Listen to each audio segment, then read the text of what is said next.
மாடுண்டு கன்றுண்டு மக்கள் உண்டென்று மகிழ்ந்திருந்த மனிதா, விம்மி அழுத மனையாள் வீதியோடு நின்று விட்டாள்.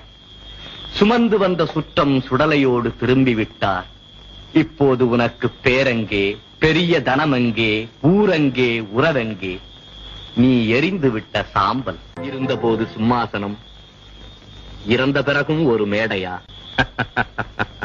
முடி சார்ந்த மன்னரும் முடிவில் ஒரு பிடி சாம்பலாவார்.